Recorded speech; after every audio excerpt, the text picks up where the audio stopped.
Well, it says that we're live.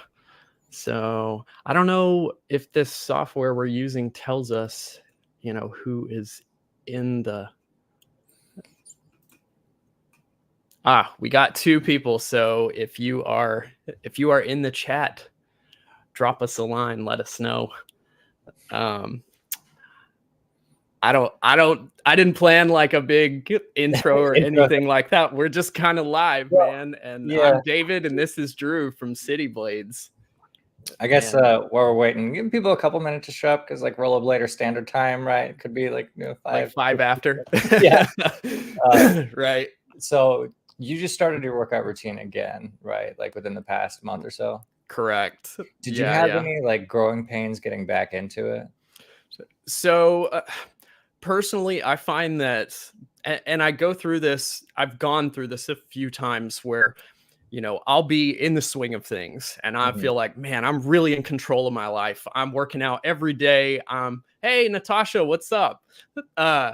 So I'm working out every day and I've got a good habit going. Something will happen. I'll get an injury. Like this last time I tore an adductor muscle. Yeah. And that had me down for, oh my God, couple of months. And I was frustrated about it. So then I tried to go back to it too soon. That's always a mistake. And then anyway, long story short, when I finally got to the point where I could work out, I hadn't worked out in so long, I was weak. Yeah. And so then I have that expectation in my head, like, okay, I got to go right back to it, right where I left off. And like, no, that is such a bad idea, Yeah. Did you have the experience where like after the first workout, the next day, you felt like your body was just like self-destructing and attacking you? And like, what are you doing to me? No, because what I end up doing is like, if I'm feeling like I have to get back to it at that level, that's what stops me from doing it, period. Because I'm feeling weak. So then I'm feeling like, oh, I can't go back into the garage and snatch and clean and whatever. So how do I approach this? Usually what my approach ends up being is I go back in there, I do like 10 push-ups, I rest. Gotcha. I do 10 push-ups, I rest. I just do like kind easy things. Exactly. Just stuff to make me get back in the swing of it. And then when I'm back in the swing of it, what I find happens is that pump that you get in your arms and your chest and everything, like I start feeling that soreness in that pump. And then I start getting in my head, like, yeah, I'm getting stronger now. We got to do this. We can do this. And then that's when I start going harder after like a week of that or so. The pump is evil because it shows you like what you're going to look like in a couple months, and then like a couple hours later, you look at yourself again and it's like, oh, this is reality. What's that Family Guy episode where they're like, I can't remember what they're showing him, but they're showing Peter something and he's like laughing. He's like, yeah, oh, yeah, I can't. Yeah. It's the same kind of thing. Yeah. So I have a tendency to go like too hard when I start to do things again because I'm like an all-in kind of person. Like I start doing something and it's like, all right, we're freaking doing this. Hey, dude, Tiago's here. Yeah, Tiago's here. Yeah, okay. I love Tiago. Hey, Tiago. What's up, Tiago? But yeah, so I went through and I did like 2 sets of everything, and then like for the next week, I was so like insatiably hungry. Like it was ridiculous. Yeah. So yeah, I kind of had to scale things back from that point. I mean, I'm still like, eating a lot more to, offset the calories burned and whatnot. But man, yeah, that whole week of just like eating for an entire week is crazy, dude. Yeah. I feel that too, man. And like I think we talked about this at one point where you were explaining that and saying you had asked your Facebook crowd, like, what can I eat that will make me feel satisfied? Yeah. Dude, I find that when I get like that, I make like these really big shakes with like oatmeal and banana and lots of milk. Dude, you can pack like 2,000 calories into one shake in one meal, Blenders are magic. And yeah, I mean, every time I've worked out, like getting the calories up, the secret to me has always been liquid calories. Like it's so hard for me unless I eat like a birthday cake to get down like enough calories, but like I can drink calories all day. But yeah, one thing that I've discovered this time around that's freaking magical is you have to be very careful not to get the water too hot, because protein powder and hot water, like if protein powder gets too hot, it'll clump up and just become disgusting. Oh, really? I didn't know that. Hit that right spot, which for me is like hot water out of the tap and then like a minute in the microwave. And then you mix in chocolate protein powder and then just a packet of Swiss Miss. It's basically hot chocolate, dude. Okay. Yeah. So I've just been hanging out drinking hot chocolate all day. It's kind of been the life. Dude, that. I'm gonna try that. Yeah, it's kind of genius, right? I'm gonna try that. Do you take collagen? I think it's collagen. I'm saying collagen. Yeah, I have some in my kitchen, but I haven't. I need to, because I mean that's like the tendon building block, right? And that's right. Really important. Yeah, I don't know. That I get was weird about supplements because it's like there's just so many of them out there, and then like there's like 3 with scientific evidence, you know. So if I haven't dove super deep into the research, but I know there's quite a bit of research surrounding collagen and its effects. And I can say when I first started figure skating back in June of last year, I was obviously using muscles that I hadn't used because I wasn't even really skating a lot at that point. So yeah, your adductors get tore up, didn't they? Oh my God. Yeah. Absolutely. And so what happened was I started developing problems with my IT band, like the band that runs basically like from your ankle up on the outside of your leg all the way up to the hip. And right at the knee and above it, I was having trouble. And it was so bad. Like when the first problem that I had, I was just standing in my bedroom folding clothes, and then suddenly I couldn't stand on that leg anymore. And when I would try to walk on it, I would get these stings of pain. So I knew something was wrong. I went and saw a sports medicine doctor at one of the universities here. And that was what, like, he took x-rays and stuff, and he was like, you're just, overtraining yourself, and your knee is really having a hard time of it. You need to be more diligent in doing like physical therapy exercises. And then he recommended I start taking collagen for joints and stuff because I'm in my late 30s now. And in like a week, the difference was immense. Hell yeah. And I read I didn't know exactly what it was. It's just like bone collagen, but actually it's just a lot of the different proteins. It doesn't make a complete protein, so it's not a replacement for a shake. Amino acids. Okay. Yeah. Well, yeah, I have to look into that because I think pull-ups bother my elbow sometimes. So that would be a thing to look into. Okay. So we gathered some questions here, right? You wanna launch the first question, or you want me to go first? Yeah, I'll go first, and I'll do them out of order. So that way we'll save that first one. I'm looking for the ones I sent you real quick. Yeah. So why don't I type in my phone? I'll read directly from it. Your video is excellent for detailing a sort of routine that would complement a skating schedule. And that there are a handful of bang for your buck exercises, and the intensity isn't crazy by any means. In a world where it's summer in Dallas and all the rinks burn down, how'd you modify it in order to come back stronger in fall? So basically, too long didn't read.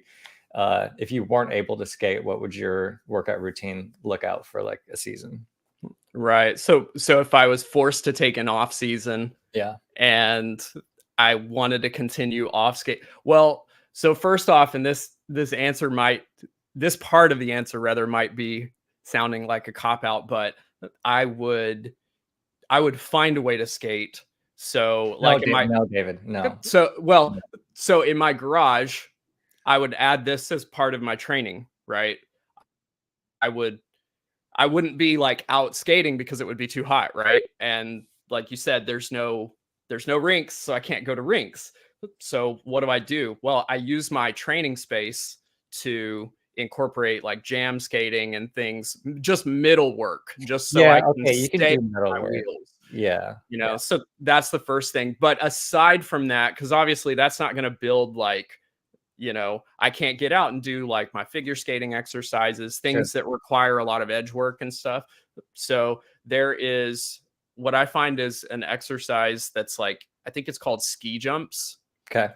And it's where you're hopping from side to side, and we see inline speed skaters do this a lot. They do. And it incorporates a lot of like opposing arm swings. And so you're really using your adductor muscles and your abductor muscles a lot, and challenges your balance on all of the little points of your foot that you use when you're applying pressure into your boots. So first, I think that's going to be the most crucial for balance. And then there's another exercise I see hockey players and inline skaters doing where they have a resistance band, and they put that resistance band around their hip, right?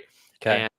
And they get something that's heavy and tie the resistance band to it, and then they lean against that and walk, crossing one foot over the other. And so, right, you're training your crossovers, your push with your toes and your feet.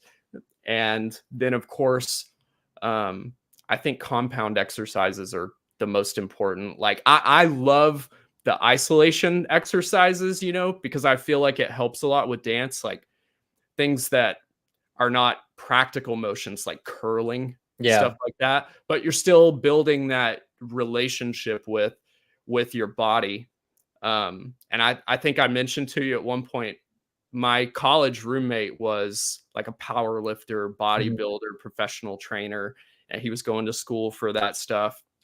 And he told me, if you want to get good at something physical, like a physical activity like dance or skating or whatever, oddly enough, one of the best things that you can do for yourself is flex. Like just stand in front of the mirror and flex and tighten your muscles.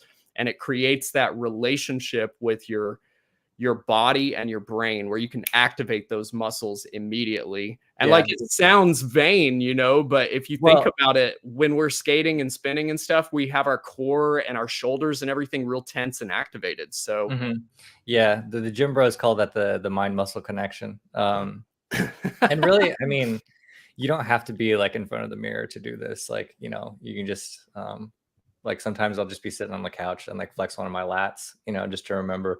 But yeah, when you're doing exercises and stuff, like a lot of people, well, myself included, like you're doing an exercise and it's supposed to work this muscle. And it's like, I don't feel it in that muscle. And like, once you kind of like develop that connection and you can sort of flex it like through the movement, like it's a complete game changer. Right. Whereas like a back exercise that you maybe felt in your shoulders before and you wanted to feel, somewhere else, like you can sort of route where the tension is going. Just like a weird thing. The human body is like so mysterious still in a lot of ways, Yeah. But yeah, that ski motion. I mean, compound motions, I think I agree with you, are like bread and butter. Yeah. But for skating, man, it's hard to beat a good like unilateral movement or something that only requires like one part of your body, like a one-legged deadlift or like pistol squats and stuff like that. Because once you add in like a balance component, it's such, I mean, it just incorporates so much more of like the things that I think are important to us, the abductors and the adductors and core stabilizers and just everything. Right. So yeah, unilateral in skating or I think you're on the right track with your kettlebell stuff, man. Like I noticed in your video you were really kind of super focused on, like, you covered a lot of things, but it was apparent that you were really into the kettlebell stuff. And that's like, you wouldn't think it, but yeah, it works so many muscles. It's so good as a compound set of exercises. And no matter what you do, it's working your core. It's working your core so hard. Every one of those exercises. Yeah, which is interesting because like a kettlebell is just a weight, right? I mean, like, I don't know that there's anything like you could do swings with like a dumbbell and it would be awkward, but like you could still do it. Right. But I think it's just the tradition that they grew out of, like that Russian, weightlifting tradition.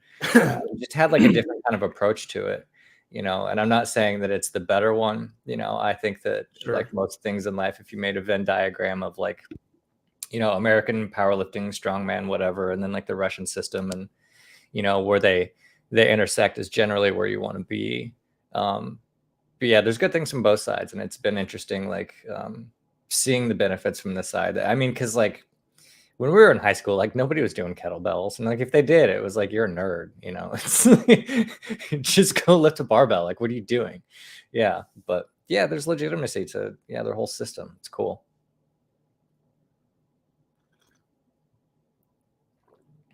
I can't hear you. Sorry. All good. I hit my mute button to cough, and then and then it didn't come back on. Okay, I think sorry. Excuse me. So I think that core work is really underrated outside. Like skaters probably realize in general, like, yeah, I've got to be doing crunches and sit-ups and kettlebell swings, anything that works the core, because, you know, if like from anybody who's ever learned a skating move from an experienced skater, almost guaranteed that experienced skater told you, well, when you spin, you have to tighten your core really. You know, you have to engage your core. When you're doing this, what do you do? Engage your core. When you're doing that, what do you do? Engage your core. Or had a moment when they tried to like do a turn or something like that, and then like the whole upper half of their body like just got away from them, you know, and you could feel that like that flex, and like your body's trying to keep you on, but like you physically can't, you know. Once you have that sort of physical aha moment, it's yeah.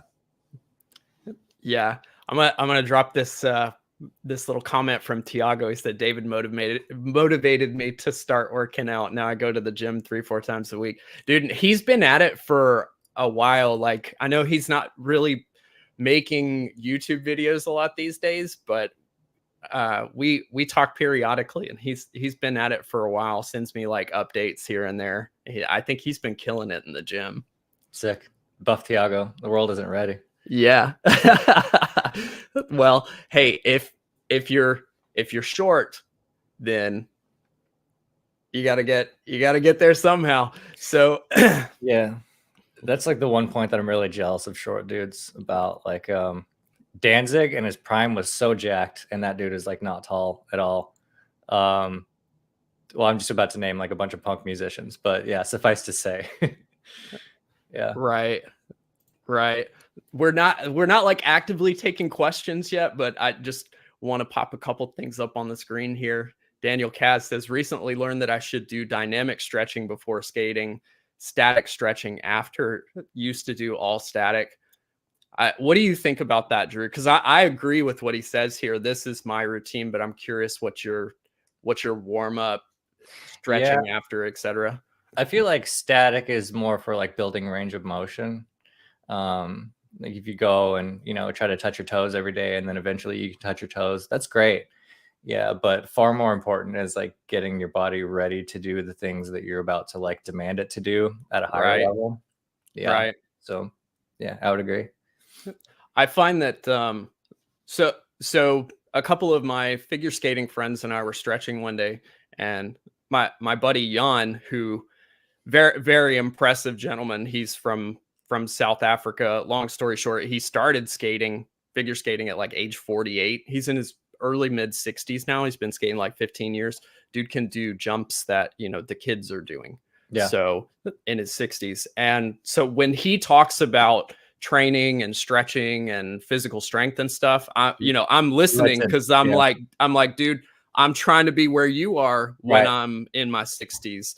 Because I've seen so many people, like, they don't train right, they blow their knee out in their 30s, their skating career is over in their 30s. And I'm like, well, that's where I'm at right now, you know. Or you're a Russian girl and it's over when you're 17. Yeah. Yeah. Anyway. That's a whole other can of worms there. That's a whole other thing. Yeah. So yeah, what he tends to point to is, so if I do like warm up, and I'm doing a warm up in those deep ranges of motion, like you said, like, and then afterward I'm doing static stretching.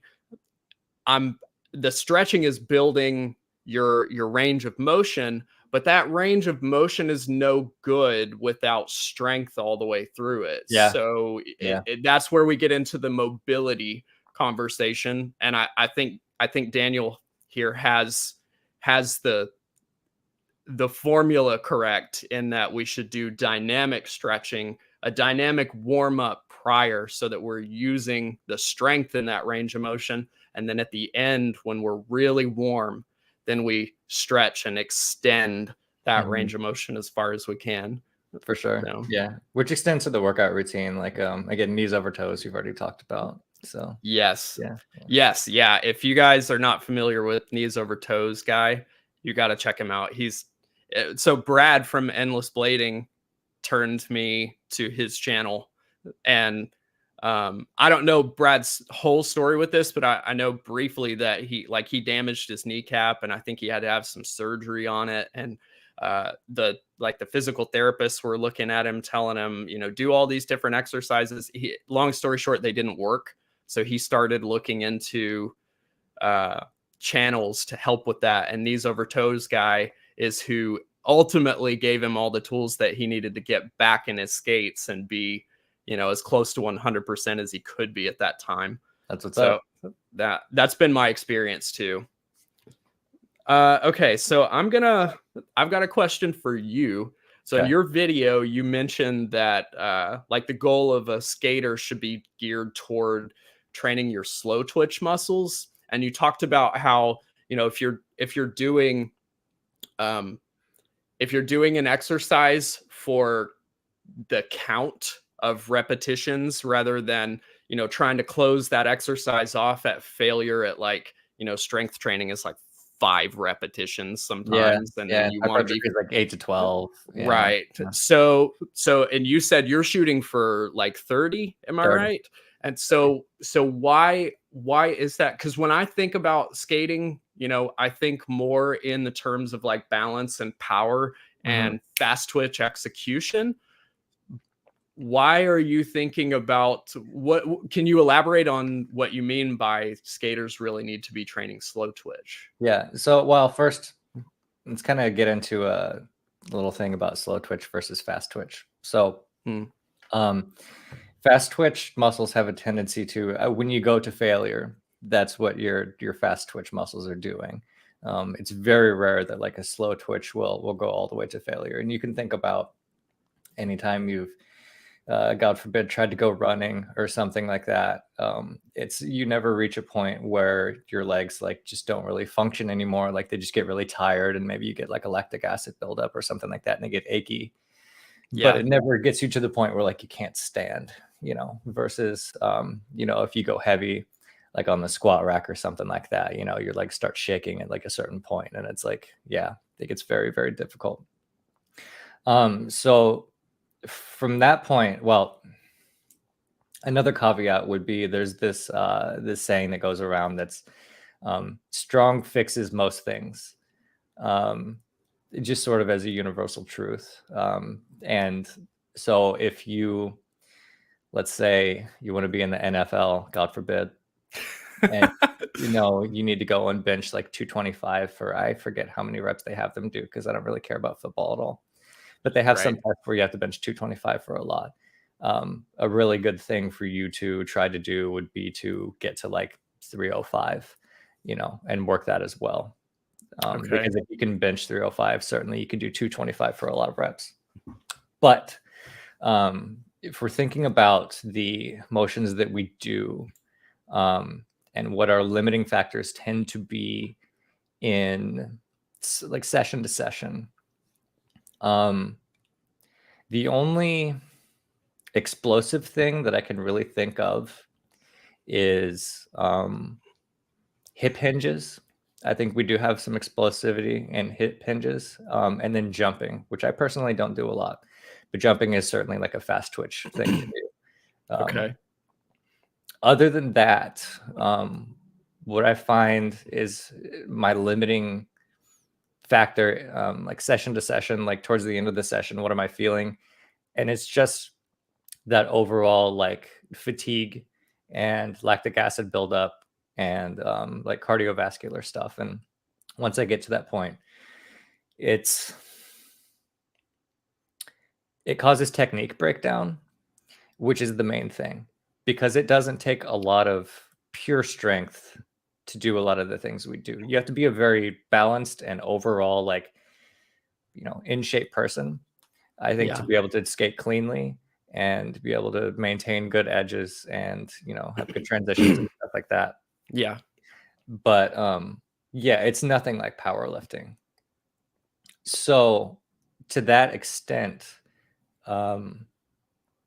it seems like the marathon runner would be the most analogous athlete towards the things that we do, given we have to be marathon athletes in not only our quads, but our hamstrings, our adductors, our abductors, our whole core, spinal erectors, just all of that stuff. Yeah, shoulders too, I would think. Yeah, but it's really the strength to maintain physical proficiency and not have a breakdown of technique because you're getting tired in a certain muscle versus that muscle failing all of the way. Right. Ruby here says, I think slow twitch gives you more control. It's like dancing some dances. You need more control than speed.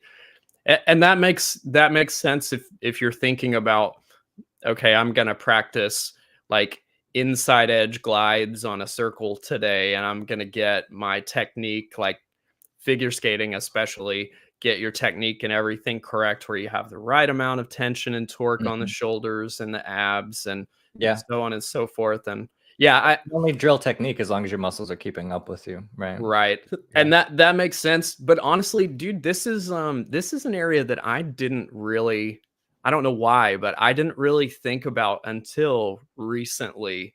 And it's because, like you say, like your technique after time, if you don't have that endurance, if you don't have that endurance and the slow twitch muscles built, I find that my technique starts breaking down, and then it's like, well, I have to take a break now. I can't practice with bad technique, or I'm just drilling bad technique.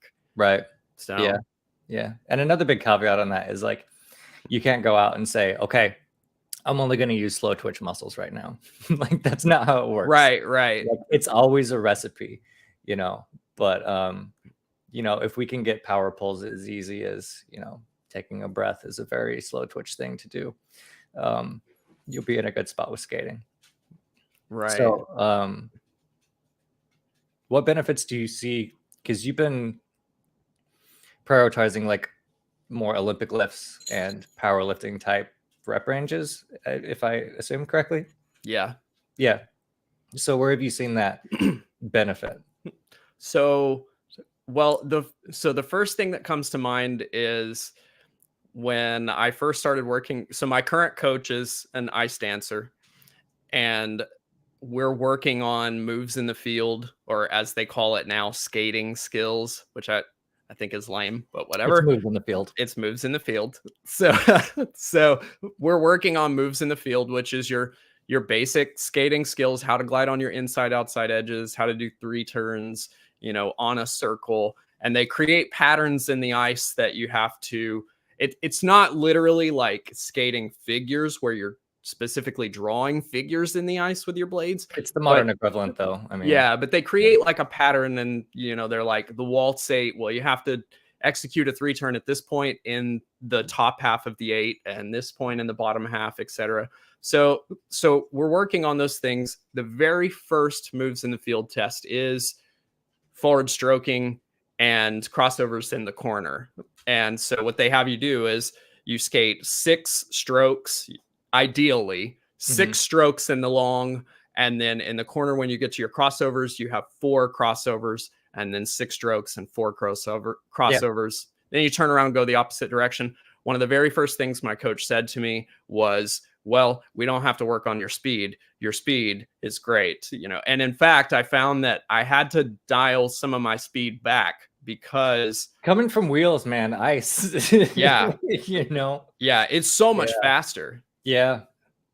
So, but I think that doing the Olympic lifting motions, like especially deadlifting and squats, it builds a lot of just raw power. And so when you have, maybe you're not training your slow twitch, so you don't have the ability to just skate miles and miles, but if you just need to do like 2 or 3 laps around the rink to demonstrate something, it can be really easy to get the kind of power that you need. And if you look in the professional skaters manual that the USFS judges judge these moves by when you test, that's one of the first things that they look at is the skater executing a powerful stroke, or are they just, kind of penguin stepping it along? And then crossovers, like, just, it's not really a crossover, it's more of a step over. Are you doing that? So I really think that, and then they land like a double loop because all they train is jumps and spins. But anyway, yeah. Okay. Every skating discipline has its equivalent of that. So yeah, absolutely. Absolutely. I will just say that it is definitely, on that note, a disappointment that these organizations, the ISU as a whole, I guess, has just written off figures, because figures is still a part of artistic roller skating. You still have to compete in in compulsory figures if you're a roller figure skater, and you still have to train that stuff in order to test through the fields. And like, if you look at the training material and you watch some of the training videos between the two, roller skaters learn to execute and master their jumps in probably 4 times, the speed that ice skaters do. They learn them, so they master their jumps so much faster than ice figure skaters do. And I really think that the reason why is they're still doing figures to learn how to freaking skate before they do tricks. They're mastering their edges, and so they're not going into it like trying to execute a jump that is beyond their skating level before they're ready. Yeah, and I'll say, as inline equivalent of that, did you ever see when Nicola Torelli tried aggressive skating for the first time? No. He was not bad at it. And he had never aggressive skated before, but I mean, you've seen him skate. So. But like all his wizard skating stuff. Yeah. I mean, he had to learn the technique. It took him a couple tries to be like, oh, it's just this. And then he was fine. Right. So yeah, learning to skate. Who would have thought?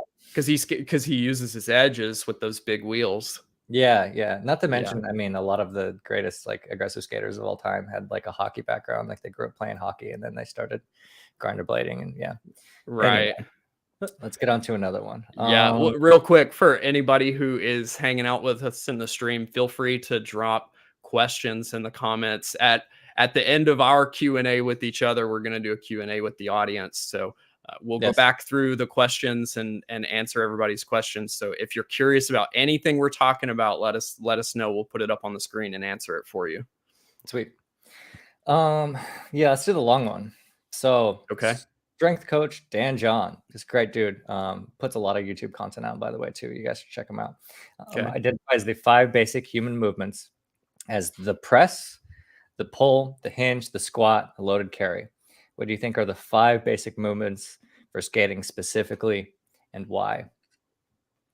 So I don't know that, I thought about this question before the stream, and I don't know that I can identify 5 off the top of my head. But of course, I think that obviously the stroking movement, like the exercise we talked about with our first question, where we're doing ski jumps, that's an essential motion that's really only used in skating.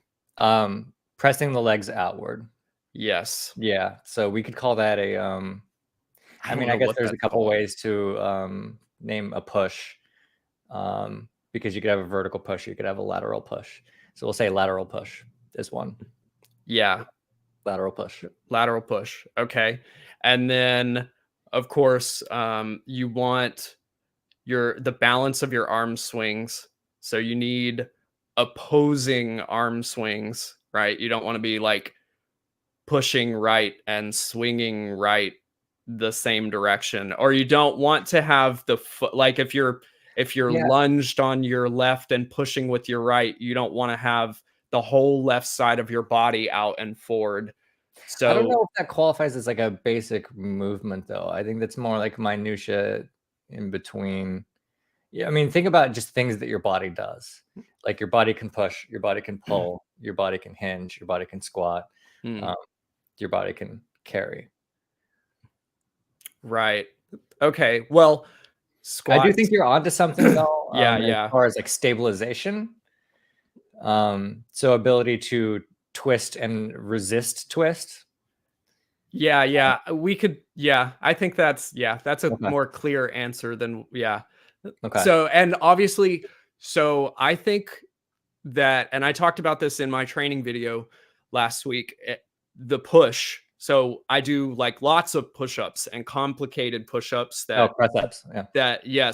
that require lots of stabilization work, like the typewriter push-up and the archer push-up. And I do them on I love doing them on the gymnastics rings too. That's another exactly. That simulates a lot of, in fact, I would say it simulates more stabilizer muscles than the rotating barbell that I use, because then you just have, your rings can go all over the dangle. Yeah, exactly. So no, like that's really good. But I think that's an important motion, because you're going to fall forward, you're going to fall backward. And especially like when I did my last semester at the University of, Texas A&M University. Sure. I had to take an advanced writing class. And the very last thing that I did was a peer-reviewed article about skating injuries and how they occur. And that said, like, so I pulled up lots of scientific journal research on skating that was taken from hospital statistics, surgeons and stuff. And they said basically the numbers boiled down to, if you are an adult and you've never skated before in your life, and you're like above the age of 25 and you've just started skating, there's a 70% likelihood that if you don't train to fall correctly, you're going to break your wrist. In your first year of skating, you're going to break your wrist. 70%. And then the numbers that I found show that if you use wrist guards and you train like push-ups and dips, right, that you build so much more resistance, like so much more muscle control in your shoulders, your arms, and your wrists, and you become 10.4 times less likely to sustain a wrist injury if you combine falling and training and wrist guard wear with your first year of skating. So it basically wipes that risk almost completely away. Yeah. So I think the press is, definitely a core motion. Rotational, anti-rotational. We have lateral press with your legs. Yeah. You have like the push-up press. You got two more. So, and then of course the lunge. The lunge is extremely important because again, the lunge, I think the lunge is kind of the foundation for that lateral press, right? The lower you can get, the farther you can get your sweeping foot, your stroking foot. So you have a deeper range of motion. And then I'm sure you have experienced this. If you're in figure skates and you trip over your toe pick, or you're out in the city and you're inlines and you trip over a giant rock or even a pebble or a crack or whatever, what's the first thing that happens? Your other leg goes into the front to catch you. And if you have a strong lunge, that's the difference between face planting and continuing on one leg. Yeah. Okay. Last one. So I don't know, man. Do you have any, like, I can't. Yeah, but you're getting yours first. Okay. We might sit here for a minute. I can't think of any more. Okay. So, okay. Yeah. What do I have figured out? Lateral push, lateral pull, hip hinge, squat, which if you combine a squat with a lateral pull, lateral push, you get a lunge. And then rotational, anti-rotational. So the lateral pull I didn't think of, but from the standpoint of a crossover is 2 strokes outside and then under, and that under push would be a pull, right? When you go skating, what's the number one muscle that's probably going to get sore if you're skating rock or on ice or something like that? I would assume your quads. Adductors. Okay. Yeah. The sides. So adductors would be indicative of a lateral pull. We're Okay. obviously doing it a lot more than we realize. Oh, okay. Yeah, that makes sense. That makes sense. Okay. The reason, well, kind of a lead up to this is Dan John has a workout program called Easy Strength.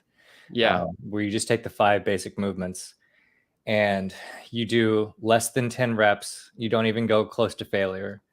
And you do them every day, and like 5 days a week, and then you have 2 days off. And then this is like a 40 workout program.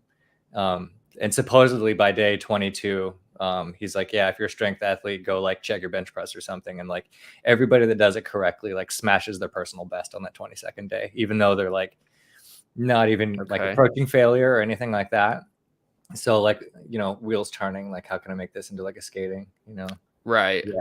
But me and you should do Easy Strength like probably summer, because it'd be an easy summer program, and summer I get real lazy. Yeah. So I think I could stick with it through summer. Texas summers real involve dumb. Yeah, they involve in prior years they've involved a lot less skating for me, but lately since I've been ice skating, it's like, oh my god, I can't wait to get to the ice rink during the summer now. It's the only reprieve that I have. Oh my god. Yeah. Only reprieve that I have at all. So it's been a godsend in that respect. So yeah, I'll probably modify up, like going into the spring, I'll start modifying my training so that I'm doing more off skate to make up for a little less skating time. But yeah. And yeah, going into Easy Strength, I mean, I'm gonna really just hit a lot of volume. Because one thing that I've noticed is like, and this is something that good old Dan John even verified for me. He's like, every program works really good for about like 6 to 8 weeks, and then it's probably time to do something else. And generally, the more you can vary it, the more results you're going to get out of it. So yeah, going into Easy Strength, I want to do something that's like just completely the opposite. Maybe like a lot of isolation stuff. I'm not sure. I'm still working on it, but. So we want to, before we move on from this question, I just want to point out Daniel here. He says the side surf / spread eagle seems like its own movement. What do you think about that, Drew? No, I think it can be summarized by the others. So it's a balance between a lateral push, a lateral pull, and rotational and anti-rotational. It's just that you're in a more open position when you do it. So it's still a recipe of things that I've already sort of outlined. I would agree with that. Yeah, and that's sort of the point of the 5 basic exercises. If you take like freaking everything that we do and then just break it down to primary colors, like a 3-turn is just this thing and this thing and this thing. And, a rocker is just this thing and this thing and this thing. That's kind of right. That's where you get your 5 basic from. Yeah, you're definitely like you're definitely in an odd position when you're doing inside, outside edge eagles. Unique. Yeah, but I think you've hit the nail on the head there, in that we're really, like, when I imagine myself doing an inside or an outside edge eagle, I feel in my mind, I feel that stress on my adductors and my abductors inside and out. That's where the main stress is. So well, this is a good example of how those things how those 5 basic motions target things that we do in our everyday training. So the last one, which you stole from me, if you want to do that one. Yeah, so you go ahead and ask it, since it was your question. No, it's your turn, David. Oh, yeah. Okay. Show everybody your hard work writing this question. All right. So I'm curious to know that what exercise would you select if you could only pick one exercise? Like if you had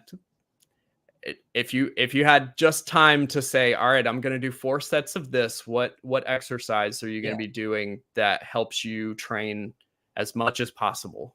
Sidestep. Didn't we have another one that was like, if somebody was completely untrained, what would you recommend them to do? Or if somebody had never started? I don't. Maybe I just dreamed that. Oh, yeah. Okay. No, you're right. Assuming a skater is not familiar at all with any type of cross training, but they want to get started with a cross training regimen and can't afford to hire a coach or a trainer, where would you point them to get started? Yeah.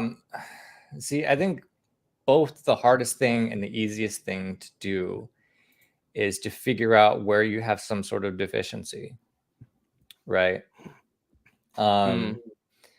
So, if you want to jump higher, you should look at that. If you find that your limiting factor is like you're just completely gassed and like gasping for breath at the end of the session, like you should probably target your cardio directly.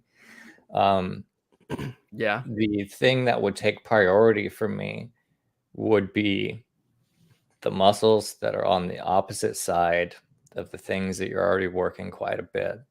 And we see manifestations of this, and like all our friends with knee problems and hip problems and back problems and stuff, it's like if you guys would just do some lower back work and some hamstring work and some glute work and pay attention to your adductors and your abductors, you would be fine. Yeah. The problem is like your lower back is weak and your abs, from skating have gotten pretty strong. Your hamstrings and glutes are weak, but your quads from skating have gotten pretty strong. Yeah.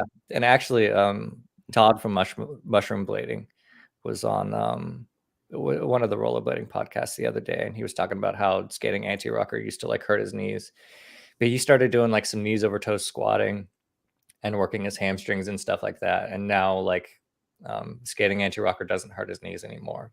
And it's, who would have thought? Who would have thought? So I mean, you really have to think of the body as this very like push-pull balance sort of thing. I think the shoulder is a good and sort of way to visualize it, because you have three basic like shoulder muscles or shoulder muscle groups. There's the one in the front and the one on the side and the one on the back. And when people get impingement, like shoulder problems, at least for Americans, like 99 times out of 100, it's because these front ones get super overdeveloped from all the pressing. It seems like we think that like push-ups are the be all end all exercise for like everything. So people end up with like huge front delts, and then their side ones and their rear ones are just weak. And then they find that they can't do any pressing motion. Well, when you go to the physical therapist, what they'll have you do is work that shoulder head and that shoulder head, and that'll fix it. You just apply that same logic to your legs, and that'll fix your knee problems. So just fixing your deficiencies and your imbalances, training things that you're not training. Yeah, I mean, the first question I would ask myself is, what deficiencies do I see physically in my skating? So again, if you're getting gassed, work your cardio. Right. What about you? Well, okay. Let me think. So my approach on this is that when I first started training, I didn't know anything about weight training, cross training, etc. I had like skated and danced my whole life, but had not really been coached on a lot of things. And so when I first started going to the gym, what I observed was a lot of what we might call gym bro technique, right? Yeah. Where like your press is like, oof, oof, oof, oof. Yeah. It's like, how can I get as much pump as possible? But what about the range of motion from here to here? Right. And so you're only using from here to here. What about all the way up here? And I think that understanding that your range of motion is one of the most important things is a good starting point. And then if you understand that, you can look up people like Knees Over Toes guy and other physical trainers who are providing free training information on the internet, on the interwebs. You can pick out who is nonsense and who is not based on the simple question: is this trainer focused on a full range of mobility, or are they just trying to tell me how I can make the greatest physical gains? Yeah. You know, Yeah. because those are two completely different schools of thought. It's like, how do I get big and pumped versus how, you know, how do I guess calisthenics is a good pointal word for it. It's like you look up, have you ever seen Frank Madrano? You know who Frank Madrano is? That sounds very familiar. If you start talking So about him, I'll probably be uh okay. so he's like he refers to himself as a vegan bodybuilder, but he is I wouldn't call him small, but he's definitely not. I mean, he's jacked, but Yeah. he's not like really big Russian man. He's not Kind steroids big. Yeah. of right. And Yeah. so, but this dude can do stuff like, you know, he can do like a one-armed pull-up that is so slow and controlled, Oh yeah, I know who you're talking about. Yeah. and he can do steps with his feet Yeah, that that makes it little look thing. like he's walking up an invisible set of stairs, Yeah. pulling himself up by one arm. So that is what I see as like full range of motion, real practical strength is that kind of stuff. It's for mobility and the ability to, you know, fall Yeah. into a back bend, do a cartwheel, you know, things that we don't really imagine people in their 40s and 50s doing, that they're perfectly capable of doing if they Yeah. have this full range of motion training mentality going for them. For sure. Yeah. It's an interesting journey, like sort of learning who's credible and who's not. And it's odd because a lot of times people that are naturally gifted in a certain way are like the worst teachers in the entire world. Like, remember when I started getting into, this is like tangential, but like improvising classical music. There's this organ player that lives here, and he travels around and stuff, and he's like insanely difficult or insanely talented.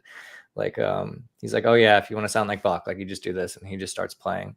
And then, but you ask him, like, you know, can you articulate? And he's like, it's just sort of like typing for me. And then he like starts going again. So yeah, I mean, in the fitness world, there's a lot of those people too. There's a lot of those people, like, they're huge, but if you look at their frame, like they were always going to be huge. And you just add like any sort of stimulus and steroids on top of that, and it's like, no duh, you know? Right. But yeah, luckily there's some more people that I find extremely credible popping up. Like there's this guy, Renaissance Periodization, who's like total like bodybuilder world, but he does a lot of like little PowerPoints and stuff where he'll talk about like hard science and facts and stuff. And that dude, like PhD exercise science, like teaches at NYU, super jacked. And then his son is an IFBB pro. So it's like, he probably knows what he's talking about, you know? Yeah. What is IFBB pro? So the bodybuilding federation. Okay. Yeah. Okay. Gotcha. So I mean, at the very least, even though his goal may be to get big in specific places and create like a balanced look on both sides of his body, he's still so knowledgeable about training. Surely he can give good advice regardless of that being your goal or not. Yeah, perfect example is like the rep range thing. Like he did a whole video on like, you know, what the different rep ranges are good for and stuff. And, you know, his conclusion was, yeah, if you want to, you know, look like me and my boy, you know, you should stay in this rep range. But I saw that 30 and was like, you know. Right. So the information's there. It's just not prioritized as much, but it's there. But it's not prioritized, right, but it's there. So we got about like 5 minutes or so before we start doing questions. So I'm gonna let you kick off the last question, which was, you know, your question. I'm just teasing you, dude. Okay, so pick one on skates exercise and one off skates exercise that you'd recommend basically anyone to improve their skating. So if you've been listening for an hour and like kind of zoning in and out, like this is the one thing to pay attention to. Yeah. So my thought about on skate, I'll do that one first. Okay. My thought about on skate is, like we've said, adductors and abductors need training. Stimulus. Yeah. Yes. And because no matter what stroke we do, that's what we use. I think that if you're going to put your skates on and you're going to say, what exercise can I do that will give me optimal ability? Mm-hmm. It's going to be pick a circle and do crossovers. Both directions, forward and backward, do crossovers, because you have an outside stroke that executes away from the circle, and then you have an inside pull or under push that starts from the inner portion of the circle and strikes or swipes out rather under the crossing foot. Yeah. So you're working your balance on your edges. If you do them slowly and controlled, because right, we see beginners when they're like learning their crossovers, they go, yeah, instead of push, step, push, step, push, step, push. And when you do push, step, push, you get a glide. You get a moment there where you're gliding on one foot on that edge. And and if you practice that forward and backward in both directions, that is going to build your balance, your power, your edge control, and there are plenty of other things that you can do to help fill in the blanks there. But ultimately, if I had to pick one, I would say that's going to be it. It's going to be the most beneficial. And as soon as you get out of that early beginner phase where like I can't do crossovers yet, soon as you cross that line into being able to do crossovers, you're going to level up so fast. Yeah. And focus on your extension, boys and girls. Focus on your extension. Okay. Full range of motion. Off skates, I'm going to say snatch and clean, or I say snatch and clean. Sometimes I get the snatch and the jerk and all that confused. So I'm just going to describe it as a deadlift to bounce from the hips, hip hinge, catch, rack, and then press. And the reason is because you squat as low as you need into a low squat position to get a handle on the bar. You're doing essentially a not quite full range motion squat to do the deadlift portion. Your hips, your core, and your shoulders have to work to get the bar up to press. And then you press. So you get in the front, you get your quads, your core, your shoulders, and your not your lats. These are your lats, right? What your trapezius, your traps. You get work on your traps. And then of course in the back, you're working the buttocks muscles, the lower back, all the way into, like, when I look at the body graphs of what the deadlift alone works, it works the back all the way into the base of the neck, where the spine meets with the skull. Yeah. And that, I mean, I can't think of an exercise that for range of motion and strength purposes off skate, I can't think of any other exercise that can compete with that. I mean, you might have one that I haven't thought of. No, I have a different approach, but yeah. Okay, yeah. So flipping that back around on you, man, what are your two, like your one off skate and your one on skate? So on skate is a little bit more advanced, which I think is perfect, because the minute you can cross over, you should start crossing over a lot. The minute you can power pull, you should power pull, and you should start power pulling a lot. Unilateral movement. It teaches you how to be soft in the knee, how to press, how to pull inside edge, outside edge, how to resist that rotation, how to initiate that rotation. If there's one move that sort of, to me, encapsulates like all of the freestyle skills, it's just that, like, you add in a hip hinge and an edge change, and that's like all of the moves, other than like a loop. Right. Different. Off skates, I would say kettlebell swings, because they work everything that skating doesn't. So they work your hamstrings, they work your glutes, they work your lower back, they work your spinal erectors, and they're also like a good like cardio workout because you end up doing like 30 to 50 of them. So it's very common to be very out of breath when you're done doing your kettlebell swings. Yeah. So that to me is like the perfect complement to skating, because I feel like skating in itself, if you're focusing on edges and proper execution moves and stuff like that, you get enough stimulus in the muscles that are like actively being worked. Like I've never gone skating, and had a good session, and then like my adductors more like feeling it at least a little bit the next day, or my quads are feeling it. There's something like that. Right. But hitting that other side and making sure you have that sort of like muscular skeletal balance, to where certain things aren't getting overdeveloped that causes problems down the road, or you are lacking control in a certain motion just because like your quads are too strong. Like that's a legitimate problem. Like your quads can be too strong and that can screw you up.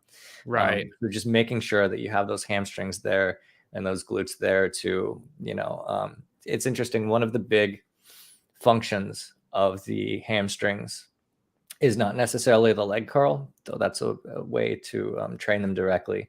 It's to make sure that the quads don't contract too fast. So they're sort of a speed regulator for quad activation. Right. And yeah, when I'm thinking about doing power pulls and stuff like that controlled descent and ascent is like so crucial. So yeah, if your hamstrings aren't like up to par, yeah, that'll be a bad deal. Okay. Yeah, I like that. I mean, we go back to kettlebell swings a lot. They're so good. They're so good. And you only need like one. I mean, it costs you like $40 maybe to get into this exercise. Right. Yeah. Right.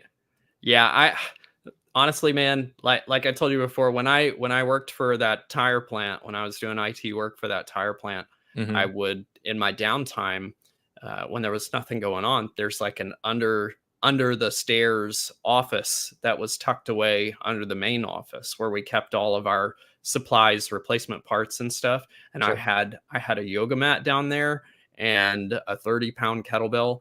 And in my downtime, I would go down there and just do kettlebell swings. Yeah. And it was so effective. I regret that I left that kettlebell in the office when I quit that job. Yeah. Because now that the economy is crazy, back when I bought that thing, I paid $1 a pound for that kettlebell. So 30 pounds was $30. And now I look at the exact same one that I had, and it's like, $1.60 a pound or something is what it's gone up to. So it's pretty dumb. Yeah, now it's like $50+ to replace that $30 kettlebell. Yeah. So but yeah, I think we agree on a lot of stuff, like the hip hinge. The importance of that thing cannot be like understated. It's amazing, like how crucial that is to like so many physical activities. Tiago said, "Kick the printers." Off topic for a second. I used to pull at that job we had an upstairs office. So when there weren't people around, I used to take the printers that were broken that I had replaced and kick them down the stairwell, and they would topple down and explode. I have a video I'll send you sometime. Yeah, that sounds awesome, dude. It's so satisfying. I really probably shouldn't I'm not going to post that because it's probably not the best practice to do, but I think we've all been there with the printer before. In fact, so Tesla cars, like, is the thoughts that I have about Elon being what they are. I still had this impression that a Tesla was like a quality car, but I saw it described somewhere as like, imagine if your car was also your printer, or if your printer was also your car, or something like that. And I have not like wanted one since then. Every time I look at one, I'm like, idea, we could go down such a big rabbit hole there, man. But let's pick some questions. I mean, in short, like stay as mechanical as you can from the guy who does like database admin work as an IT professional. Yeah. Stay as mechanical as you can. So, okay. So we've got a question up here from Ruby that I've been eyeing. Okay. And Ruby says, Ruby sorry. Ruby Soho. It's a song. Okay. Ruby says, I'm 30 and I've been skating for about 4 months. I still feel like I've hit a plateau and I'm starting to get depressed about my progress. My braking is still not the greatest. How do I get better? I'm not sure what we mean by braking. When I, coming from like a jam skating background, my brain obviously says like, let's assume that you're talking about breakdancing, which is a core component in jam skating. So I think she means stopping. Okay. I got that. What you think, Drew? What do you think about 4 months into skating, beginning skating at age 30? Yeah, I'm gonna guess that you are super uncomfortable on one foot for any period of time more than like a quarter of a second. I would do a bunch of 1 foot glides. Yes. Yeah, that's a common problem. And my girlfriend is in her early 30s and she is learning to ice skate right now. And she's actually probably about 4 months into it. So y'all are in the same boat. And that's definitely what I observed in the beginning is she had trouble when beginners start out, they have one leg that's strong and one leg that's weak. And so what you observe is almost like a skateboarder with one foot on the board and then the other foot does all the pushing. And you're trying to get to a point where you can push and glide with both feet. Mm-hmm. Yeah. And then also I would say just general postural integrity. Another thing I see in a lot of people that are just starting to skate is this, leaning forward. Yeah. The arms out is actually a good idea. I don't think that you should feel like embarrassed about having your arms out to any degree. But be methodical about it, Yeah. It's far more okay to be like out and controlled and say like, this is stabilizing the top half of my body versus sort of like, just waving and, sort of letting your body dictate when your arms go out in what direction and stuff like that. So, just 1 foot glides and try to be deliberate about like postural things. Once you get a 1 foot glide down, dragging your foot behind you to slow down is not going to be a big deal. Yeah. Yeah. I guess I would wonder, like, are you inline skating or ice skating or quad skating? Actually. Because the reason why I asked that is, so I personally believe that in inline skating, telling people that a T-stop is actually an effective stop is a big mistake that advanced skaters make. I very strongly disagree that the T-stop is a stop. It is, in my mind, a speed check. Yes, it is a speed control mechanism. It is not a stop. The amount of friction that you get and the amount of time that it takes you to actively stop means that you're gonna keep going. So like really what you need is a power stop, or at the very least, you need a plow stop. I think the plow stop is much more effective at saving you from running into something than the T-stop or a drag stop. Something to work toward for sure, but I would push back that there's an old adage that says only skate as fast as you're able to stop. Yes. So at certain speeds, the T-stop is pretty effective, and that's probably where she should maybe be skating. But certainly I would start on the power stop, like just as soon as possible. She actually, she said she's inline and quad skating, and okay, that's my problem. One leg, I can stand without skates on 1 foot for a long time, but I think it's just a mind game now. Yeah, and then 1 foot balance. I mean, my mind goes to a wobble board, like get a wobble board and stand on it and stuff. But I don't think, at 4 months, that's really necessary. Like you don't need to add like extra stimulus. Just 1 foot glides on skates. You'll be good. I wanna finish my thought there and say that in quads and in ice, the T-stop is a stop. Because the difference, and the difference is inlines is the only place where you use the inside edge to stop. So you're just dragging that inside edge. But in quads and ice, you use the outside edge. And because of that, you're not like when you use your inside edge, you're extending that leg all the way out and then the blade just drags across. Whereas like this. Yes. Whereas when you're using the outside edge, you have to bend both legs into it, and you really get an execution of power into the ice or onto the floor if you're using quads. And so the fact that quads and ice have to do an outside edge T-stop makes it a true stop. For sure. All right, what's next? I don't know that we have any other questions.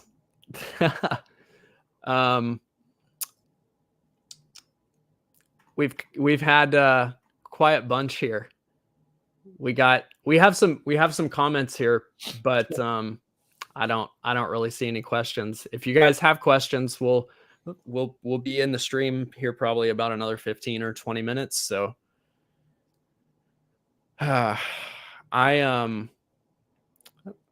what is the best setup for wizard skating? There we go. No, Ruby, that is totally fine. We're here to answer questions. So if you're the only one that's going to answer questions, you will get all your questions answered. Yeah. David, go. Okay. So I don't know that I don't know that I'm the best person to answer this question, to be honest. So I keep that in mind before you take anything that I say to heart. I think that in order to answer this question, we have to go back to what the foundation of wizard skating is. And if you compare, and I know Drew and I have said this a bunch, if you compare wizard skating to other styles of skating, what you will see is it's essentially a crossover between figure skating moves. And I don't mean figure skating like the wizard skaters are out here doing like double axles and stuff. I mean the very basic, what we call moves in the field, learning to do a 2-foot 3-turn, a 1-foot 3-turn, like the lion and the gazelle. These things are all names for a 3-turn, and the 3-turn is a key core component of figure skating. So there's that. I need to side rant really quick. The S is not a trick. The S is a 3-turn and an edge change and another 3-turn. It is not a trick. Okay, you can continue.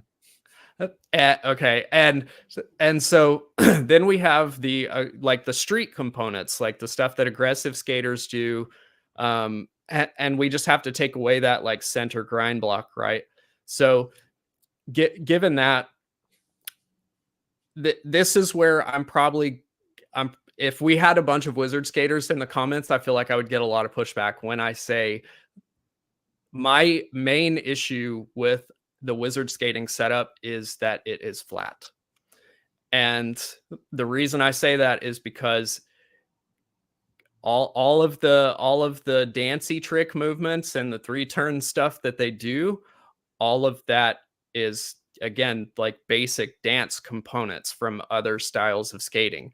And what those other styles of skating all have in common is that they have a heel to keep you on the ball of the foot so that you retain your control over the rocker in the ball of the foot. And I think wizard skating, because they view the optimal setup as a flat UFS setup, I think that causes them to have to overwork and make their movements much wider and lower than they really should have to. And there's an awareness of that actually, because the actual wizard frames, if you look at them, there's an angle to them, to the mounts. So they actually mount higher in the heel than they do in the front. And interesting. That emulates a heel lift of sort. But I've done some experimenting in my own time, just playing with rockers. I actually did, it was like a high-low rocker plus my normal rocker. And a lean forward and a heel lift are not the same thing. Like, it's hard to really articulate the difference, Right. other than one gives you a little bit more leeway as far as pressing and ankle mobility, and the other one gives you a little bit of that, but more than that, just sort of puts you in a bad physical position. Right.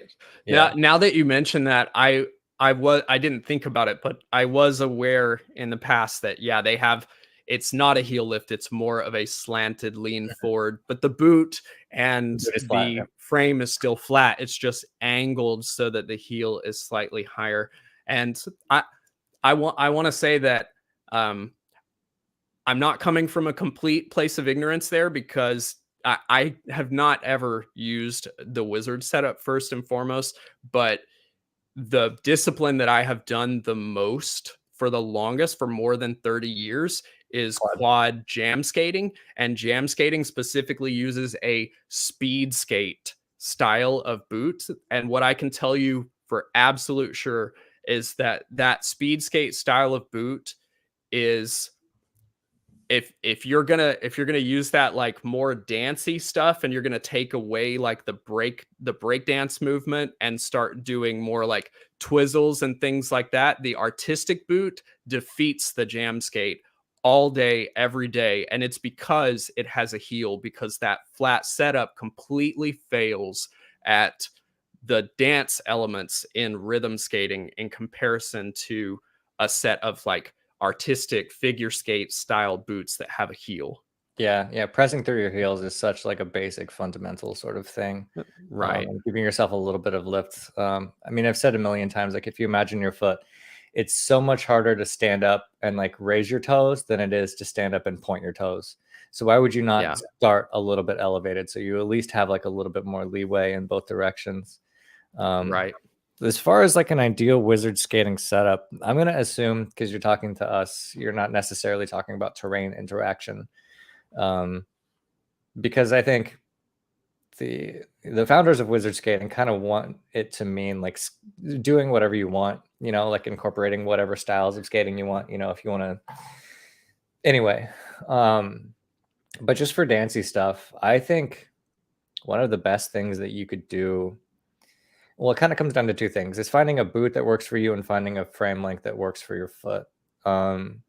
Being female, I'm going to say that pretty much all of the Wizard branded products are going to be too long for you. Like I skated the NR90s and they were a little bit too long feeling for me. And my feet are about like 270, 275 in that range. So if I imagine like having like a 250 foot or like a 245 foot, it doesn't sound like a lot, but for reference, like David, you can tell a super huge difference between a 4x80 and a 4x84, right? Absolutely. And that's just another 4 millimeters between each wheel. Yeah. And like 15 millimeters overall. And it's a night and day difference. Yeah, I think the wheelbase goes from 243 and a 4x80 to 255 and a 4x84. So yeah, such a small difference, but and it feels like hugely different. Oh my God. Yeah. So I would get something 165, 165 mount. So any like rollerblade, FR, Seba, Flying Eagle if you have to, you know, if budgets don't allow anything. And then just start playing around with different frames and stuff, because they're going to be a lot cheaper, a lot more readily available. The most brands, I think, when you go below a certain foot size, they're going to come with like a 4x76 frame. Yeah. Which I think would probably be a good starting point. And then from that starting point, you can say, okay, well, 4x76 banana rocker feels good, but maybe I want it to feel a little bit more this way. Then you can start making tweaks from that base. And then you have, I'm going to guess something like, you know, an FRX or, you know, like a Flying Eagle F, whatever. And you can say, okay, you know, this boot, you know, it works, but I wish it was more this way. So yeah, I mean, really, it's just getting on some kind of rocker setup that's good for your foot size, and then making tweaks from there. Because my ideal setup is like not a wizard skate. No. And it's not your ideal setup either. I think, I mean, I'm theorizing here, but I don't think I would like the hardcore Evo at all. It's just this. Yeah, I got you, man. Yeah. Okay. So we got another question while we still got a few minutes here. I want to say, so Claudine Stone says, I am a quad skater and unable to find a person to work with me as an adult to learn freestyle. So considering ice, but I get so cold, all capitals cold. Also, I find the balance very difficult. So I guess there's two things to tackle there, right? First off, Yeah. how we stay warm, and then how we, yeah, but I understand the sentiment, right? It's hard to find inline skate coaches. You know, I know they have like a few people that are like skate IA certified and stuff, but that's not the same thing as the US Figure Skating Organization and the ISI skate coaching within ice dance and figure skating. Those coaches are trained and have competed, and it's a completely different level. So I think that if you're going to get training as a skater, period, the best place you can go is to the ice and get a figure skating coach who is qualified to teach you. I would agree with that. One thing I want to say about the balance, it is very different, like going from quads to inlines and stuff, and ice. If you find your knees pronating or supinating, so your knees are going together or they're going out, do yourself a favor and just adjust your frame or your blade or whatever to that side. So yeah, if your knees are going in, just take your frame and just bump it a little bit over towards your big toe.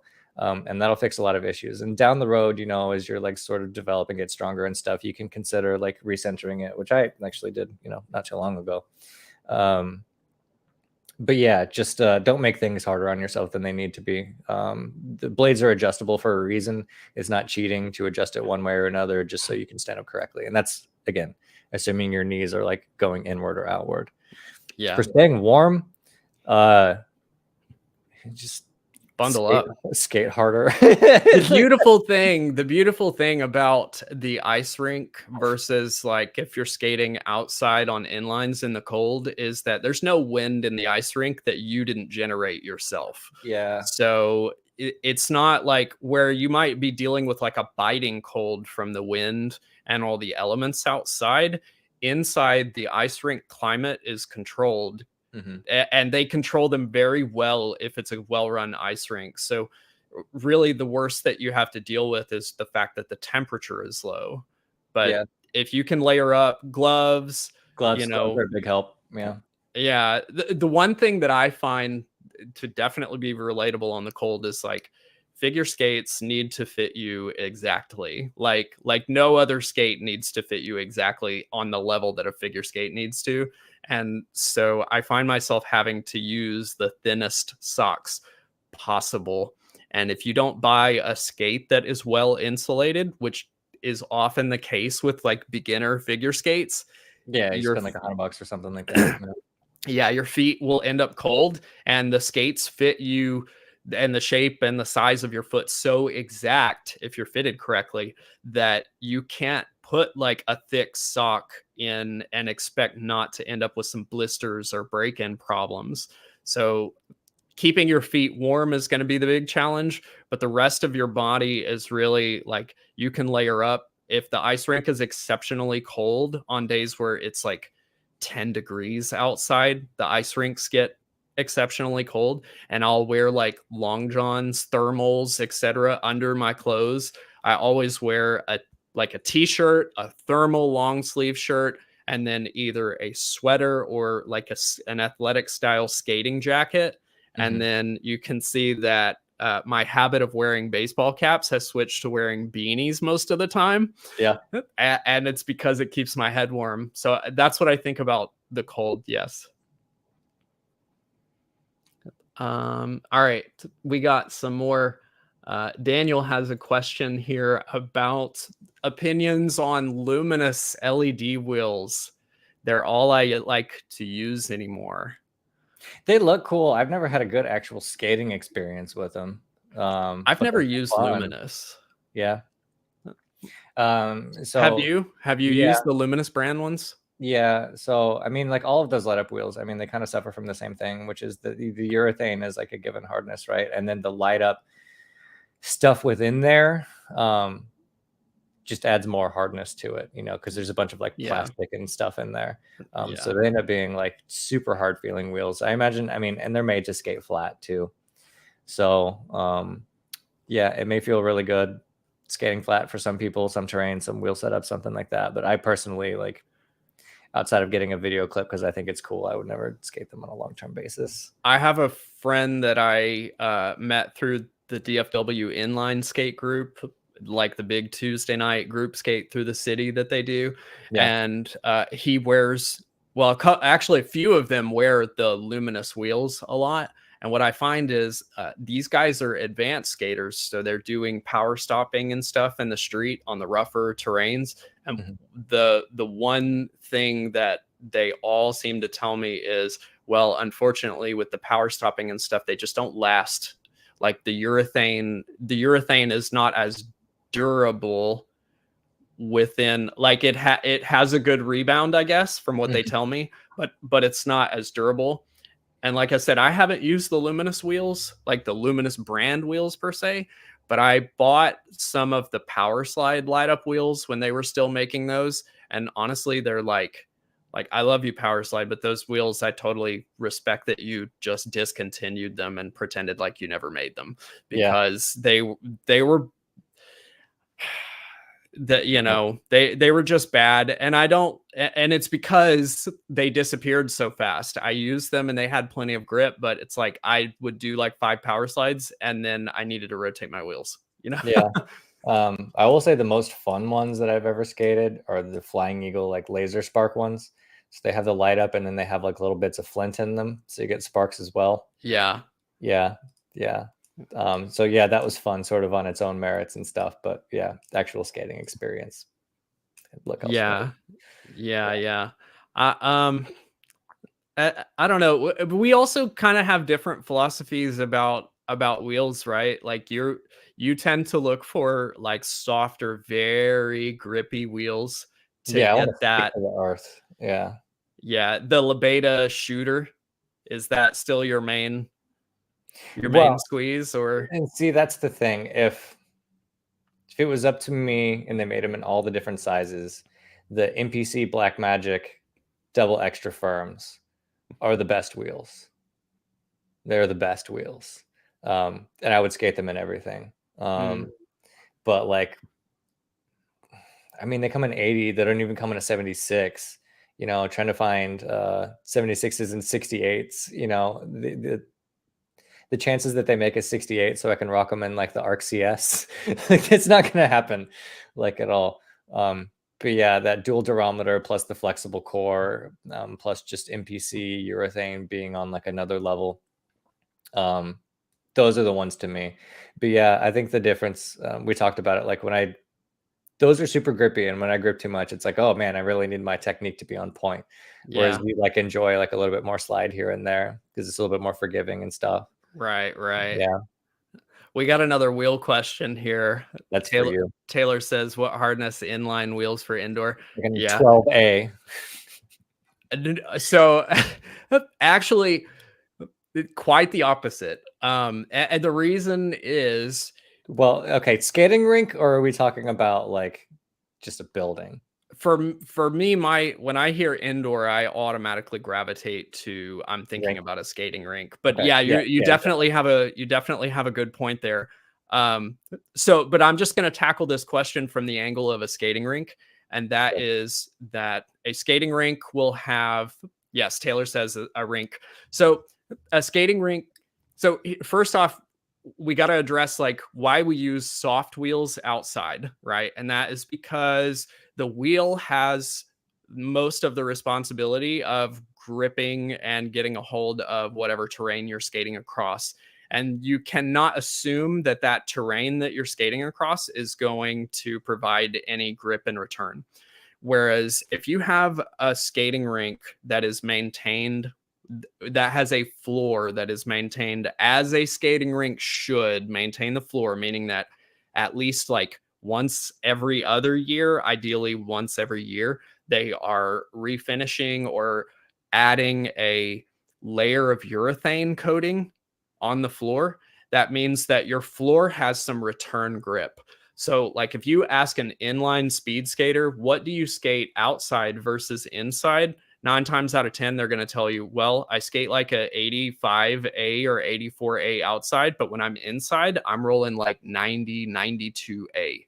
And it's because that floor provides so much more grip than the outdoor environment does. That when you have the floor gripping your soft wheels, they're slowing you down. So you're going to roll slower inside with a grippy floor and grippy wheels than you will outside. And so that's why you want to go to like 90A, like 88A at least.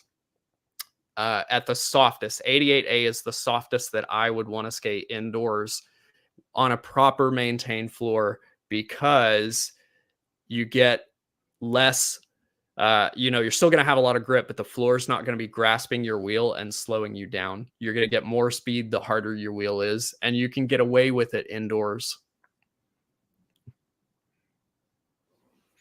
Sweet. Well, guys, I think that it's 12:30 our time. We've had the stream going for just over an hour and a half. I am due to go ice figure skating with my group of figure skating friends here in about 45 minutes. So we can take like one more question maybe, but how do you feel about the stream today, Drew? Did you have fun, man? Yeah, I had fun. Yeah. Word. Drew and I will talk about this behind the scenes. Maybe we'll do this more often. I want to get in the habit of doing live streams more. I feel like it's like a beneficial thing for the channel. And I see you doing it. I'm gonna give you a shout out here. I see you doing live streams on your channel like every week lately, right? No, I've only done like 2 of them. Okay. And they're about 2 weeks apart. So yeah, I'm sort of like testing the waters with it as well. But yeah, I like this format when there's, like 2 people. Yeah. Yeah, it's much better. It's much better. All right, guys, we got to wrap it up. Thanks for joining the stream today. We appreciate you stopping in, dropping questions. Subscribe to the YouTube channel. Tick the bell. Yes, make sure that you are subscribed to D-Skates and City Blades YouTube channel so that you get all of the fun skating content updates that we drop out. And Drew and I will see you the next time we lace up.